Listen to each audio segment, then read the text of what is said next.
चैन सिंह की आवाज से मूलिया के हाथ सुन्न हो गए। खुरपी हाथ में जम सी गई। घास नजर ही ना आती थी। जी चाहता था जमीन फट जाए और मैं समा जाऊं। चैन सिंह ने आश्वासन दिया, छीलती क्यों नहीं? मैं तुमसे कुछ कहता थोड़ा ही हूं। यहीं रोज चली आया कर, मैं छील दिया करूंगा। मूलिया चित्र लिखित सी बैठी रही। चैन सिंह ने एक कदम आगे बढ़ाया और बोला, तू मुझसे इतना डरती क्यों है? क्या तू समझती है मैं आज भी तुझे सताने आया हूं? ईश्वर जानता है, कल भी तुझे सताने के लिए मैंने तेरा हाथ नहीं पकड़ा था। तुझे देखकर आप ही आप हाथ बढ़ गए। मुझे कुछ सुध ही ना रही। तू चली गई तो मैं वहीं बैठकर घंटों रोता रहा। जी मैं आता था हाथ काट डालूं। कभी जी चाहता था जहर खा लूं। तभी से तुझे ढूंढ रहा हूं। आज तू इस रास्ते पर चली आई। मैं सारा हार छानता हुआ यहां आया हूं। अब जो सजा तेरे जी में आवे दे दे। अगर तू मेरा सिर भी काट ले तो गर्दन ना हिलाऊंगा।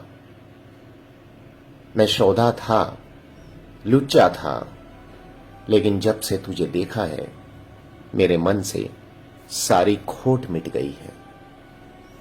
अब तो यही जी में आता है कि तेरा कुत्ता होता और तेरे पीछे पीछे चलता।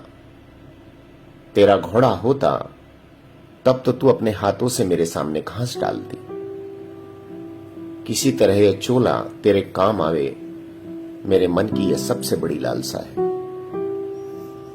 मेरी जवानी काम ना आवे अगर मैं किसी खोट से ये बातें कर रहा हूं। बड़ा भगवान था महावीर जो ऐसी देवी उसे मिली। मूलिया चुपचाप उसकी बातें सुनती रही। फिर नीचा सिर किए भोलेपन से बोली, तो तुम मुझसे क्या करने को कहते हो? चैन सिंह और समीप आकर बोला, तेरी दया चाहता हूं। मूलिया ने सिर उठाकर उसकी ओर देखा। उसकी लज्जा न जाने कहां गायब हो गई। चुभते हुए शब्दों में बोली, तुमसे एक बात कहूं, बुरा तो ना मानोगे? तुम्हारा ब्याह हो गया है या नहीं? चैन सिंह ने दबी जबान से कहा, ब्याह तो हो गया, लेकिन ब्याह क्या है, खिलवाड़ है। मूलिया के होठों पर अवहेलना की मुस्कुराहट झलक पड़ी।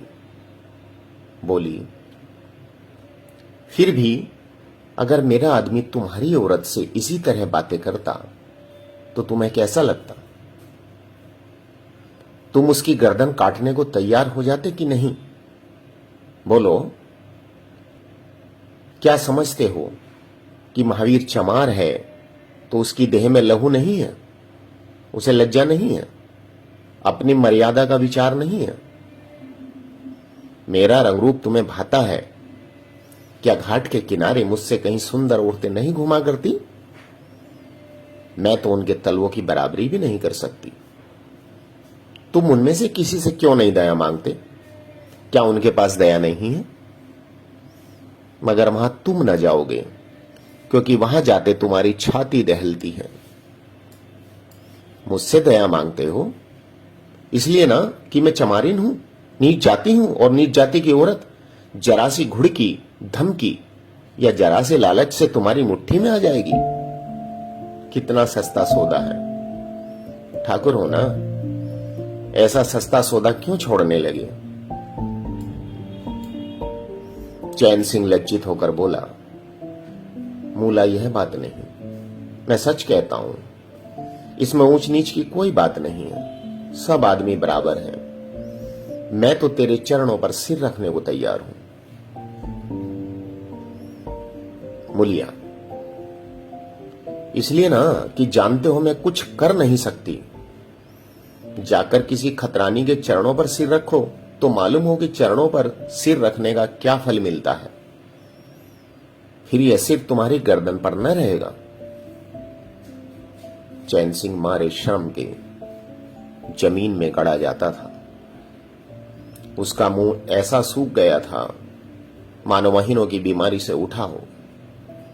मुंह से बात न निकलती थी। मूलिया इतनी वाकपटू है इसका उसे गुमान भी ना था। मूलिया फिर बोली, मैं भी रोज बाजार जाती हूं, बड़े बड़े घरों का हाल जानती हूं।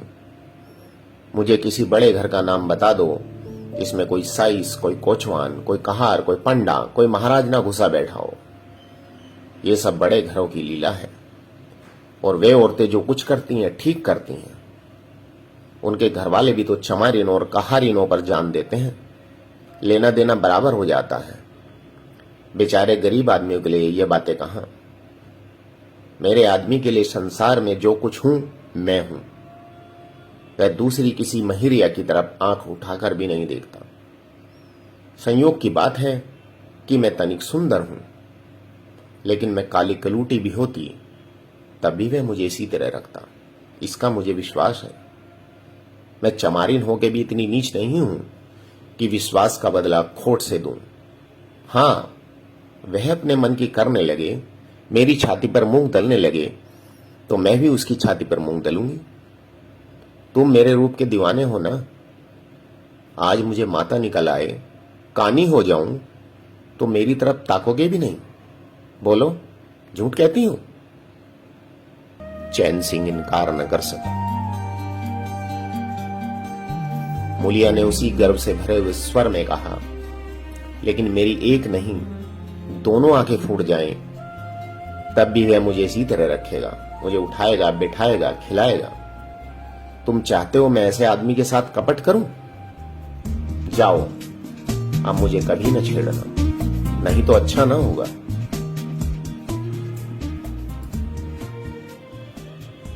जवानी जोश है, बल है, दया है, साहस है, आत्मविश्वास है, गौरव है और सब कुछ जो जीवन को पवित्र, उज्जवल और पूर्ण बना देता है।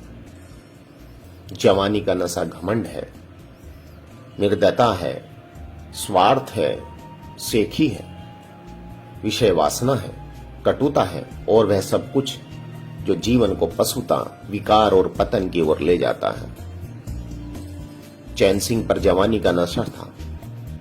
मूलिया के शीतल छींटों ने नशा उतार दिया। जैसे उबलती हुई चाशनी में पानी के छींटे पड़ जाने से फेन मिट जाता है, मैल निकल जाता है और निर्मल शुद्ध रस निकल आता है। जवानी का नशा जाता रहा, केवल जवानी रह गई। कामिनी के शब्द जितनी आसानी से दीन और ईमान को गारत कर सकते हैं, उतनी ही आसानी से उनका उद्धार भी कर सकते हैं। चैन सिंह उस दिन से दूसरा ही आदमी हो गया। पहले गुस्सा उसकी नाक पर रहता था। बात बात पर मजदूरों को गालियां देना, डांटना और पीटना उसकी आदत थी। आसामी उससे थर थर कांपते थे। मजदूर उसे आता देखकर अपने काम में चुस्त हो जाते थे, पर ज्यों ही उसने पीठ फेरी और उन्होंने चिलम पीना शुरू किया, सब दिल में उससे जलते थे, उसे गालियां देते थे। मगर उस दिन से चैन सिंह इतना दयालु, इतना गंभीर, इतना सहनशील हो गया कि लोगों को आश्चर्य होता था।